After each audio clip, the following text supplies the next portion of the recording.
Best pigeon इन पाक देखने वाले तमाम दोस्तों को मेरी तरफ से अस्सलाम वालेकुम। मेरा नाम मोहसिन नकवी है और आपके लिए हम लेके आए हैं आज भी, अब भी इस वीडियो में भी कमगर कबूतर ही हैं, लेकिन ये नीले कमगर हैं और नीले कमगर भी बहुत कम है यहाँ पे लोगों के पास।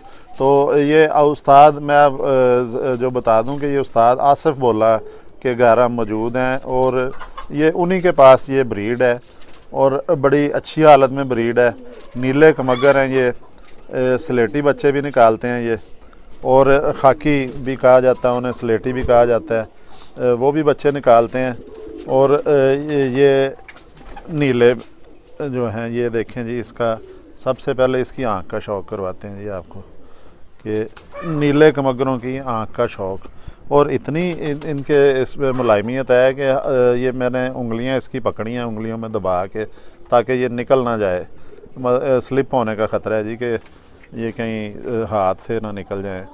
नीले कमगर जो इतनी इनमें मुलायमियत और सॉफ्टनेस और सिल्की ये कबूतर हैं, परों से भरे हुए हैं इनमें। ये इसकी आँख का शौक़ करें जी, बड़ी मुतनासिब इसकी सुर्खी है, जिसे कहा जाता है कि ये, इसे क्या कहेंगे जी हम, ये कम तेज़ आंखें हैं। हाँ जी, ये मतलब कि इतनी पक्की कलेजी आंखों के पक्की। और उस्ताद आसिफ बता रहे हैं जी कि पक्की कलेजी आंखें ये कबूतर हैं। इनकी आंख का देखें, आप गौर करें कि ये नीचे से ज़मीन इसकी देखें, इनका जो काला हिस्सा होता है आँख के अंदर, तिल या कॉर्निया या नूर भी कहा जाता है इसे, वो भी देखें कैसा ज़बरदस्त नफीस।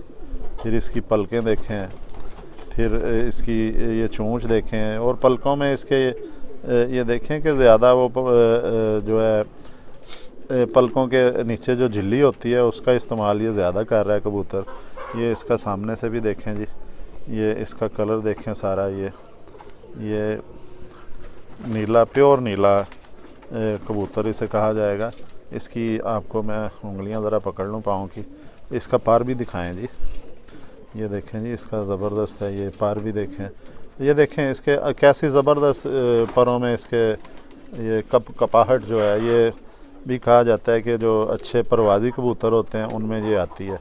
ये इसका, ये देखें इसका क्रीज़ में इस वक्त इसने कलियां झाड़ी हुई हैं, तो ये इसके कपाहट के दौरान ही आप देखें इसके जो है पर का भी शौक़ करें, कैसा बैलेंस है इसके परों के अंदर। तीलियाँ देखें कैसी चमकदार, और जो ऑयली तीलियाँ हैं, ये भी एक बड़ी अहम चीज़ इनमें आ गई कि जो ये तीली होती है ना, ये पर के अंदर, ये खुश्क नहीं होनी चाहिए, ऑयली होनी चाहिए ये, और इसमें चमक होनी चाहिए। खुश्क होंगी तो फिर वो कबूतर इतना परफॉर्मेंस नहीं देता।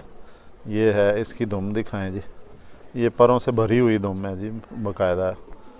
ये देखें आधे पर से ऊपर तक जा रही हैं इसकी जो परियां हैं, ये देखें। ये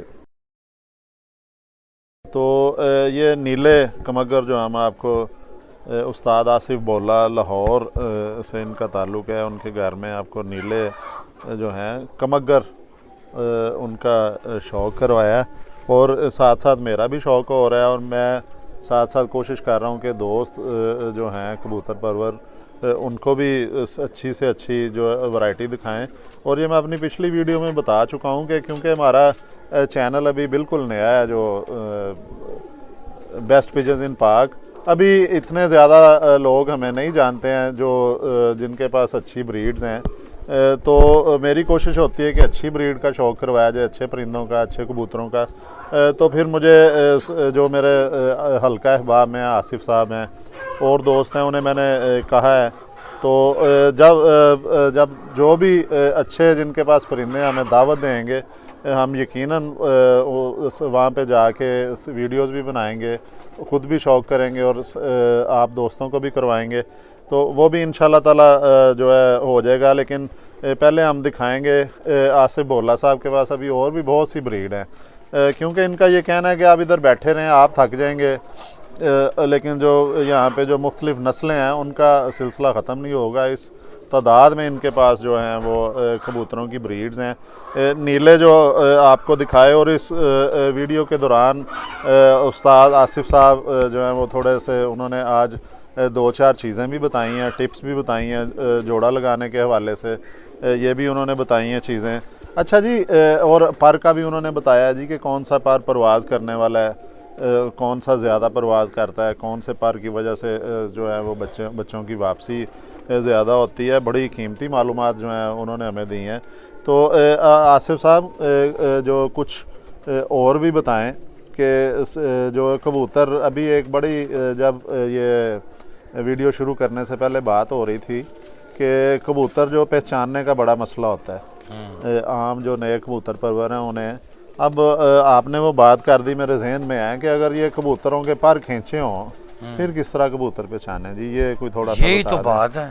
फिर एक मिनट आप पर और दुम के पर खींच दें फिर कैसे कबूतर? हाँ जी बिल्कुल, ये पर उतार देते हैं अब जब अब लोग कहते हैं कि ये परों में देखें, ऐसे देखें, फिर कैसे पहचाने? हाँ, ये अब परवाज़ के लिए लोग उस्ताज़ा कराम या उस्ताज़ा कराम का मैं एहतराम करता हूँ कि अक्सर कबूतर परवर हैं वो पर देख के जी, इधर से शेप देख के परवाज़ बताते हैं। अगर ये भी पर खींचे हैं, दुम के भी खींचे हुए हैं, तो कबूतर किस तरह कोई नया कबूतर परवर पहचाने, ये थोड़ा सा हमें बताएं आप। नहीं, फिर वो यही है ना कि आँख से पता चलेगा कि ये फलानी नस्ल का है, ठीक है।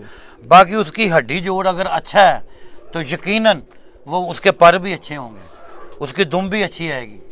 उसको छोड़ के उसका चलने फिरने का स्टाइल चेक करें फिर, हाँ जी, कि उसे छोड़ दें, चलने फिरने का स्टाइल चेक करें। बाकी उसकी हड्डी शड्डी देखें, उसकी आंख देखें, नस्ल कौन सी। अगर वो आपको नस्ल अच्छी लगे है, पसंद है, तो वो ले लें।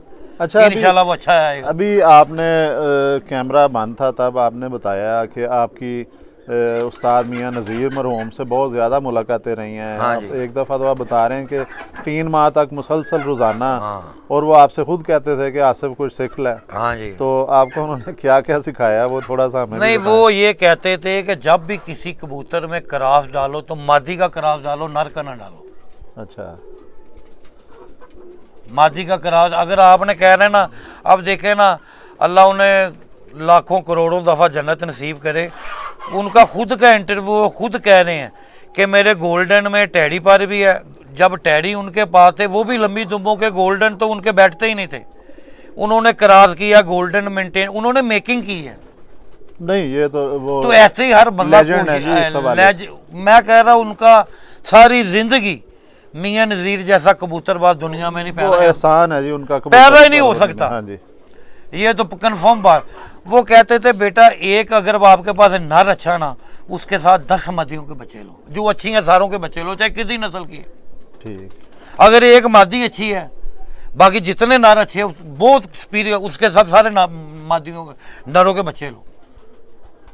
उन्होंने वो ये अक्सर कहते हुए थे ये नर है मेरे पास, अच्छा ये 3 मादी हैं, इन नर की तीनों मादियों के साथ 4-4 बच्चे निकलवाऊंगा, इनको आपस में जोड़े लगाऊंगा, वो हम ताब नहीं होंगे, कई मुद्दतों तक नहीं होंगे। उनमें एक खून बाहर का डल गया मां की तरफ, आ गया 3 खून आ गए जी, 3। वो ऐसे ही ये इसी तरीकाकार से वो बनाते थे। अब उन्होंने गोल्डन, उनमें भी टैडी पा रहा है, फिर गोल्डन में को फिर वापस वो गोल्डन में ले आते थे। हाँ जी, ये अब टैडी और गोल्डन लगाया, जो टैडी निकला की शेप का निकला बच्चा, वो टैडी में दोबारा लगा दिया, ये गोल्डन की शेप का निकला गोल्डन में। उसमें फिर चुवानी पर रह जाता था 12 ने पर, वो फिर वो गोल्डन के बीच गोल्डन आ गया और टैडी के बीच टैडी आ गया। वो चुवानी पर रह जाता था करार, लेकिन वो कबूतर मेंढन खरीदते भी बन जाई, दुम्बे भी बन गई, टांगें भी ऊंची हो गई, आँखों का कलर भी अच्छे हो गए, सैर भी अच्छे बन गए, कैंडे भी अच्छे बन गए। अच्छा ले जी, अभी आसिफ भोला साहब ने बड़ी ज़बरदस्त चीज़ें बताई, क्योंकि ज़ाहिर है जब कैमरा ऑन नहीं होता, गपशप हो रही होती है, उस दौरान इन्होंने मुझे बताया था कि उस्ताद मियाँ नज़ीर मरहूम से इनका बड़ा अच्छा ताल्लुक़ रहा है, और एक वक्त में इनकी रोज़ाना मुलाकातें भी उनसे होती रहीं 3 माह तक मुसलसल। और फिर जो उस्ताद मियाँ नज़ीर मरहूम थे वो इन्हें कबूतर परवरी सिखाते भी रहे। मेरे उस्ताद हैं उस्ताद सरवर पप, वो कबड्डी के पाकिस्तान वापटा के वो प्लेयर थे, उनका मैं शागिर्द था कबड्डी में, उनके वो उस्ताद थे। उनके पास उनका किसी सिलसिले में काफ़ी अर्सा उधर उन्होंने ठहराव हुआ, उस दौरान उनके पास मेरा 7 गली घर में घर था, मेरा काफ़ी टाइम मियां साहब के साथ गुजरता रहा उस टाइम। ले जी, अभी आपको ये नीले कमगर भी दिखाए और भी 2-3 जो नयाब नस्लों का शौक़ करवाया। तो अब अभी रोशनी काफ़ी है दिन की, तो हम कोशिश करते हैं कि उस्ताद आसिफ भोला से कोई ना कोई एक आध और अच्छी जो ब्रीड है, और मैं कोशिश करूँगा कि कोई रेड आइज़ में जो हम लाल आंखों वाले उस्ताद जी कोई वो दिखाते हैं आपको। अब तक के लिए अल्लाह हाफिज़। अगले प्रोग्राम में फिर अच्छी सी ब्रीड लेके आपके पास आते हैं। ठीक है। अल्लाह हाफिज़।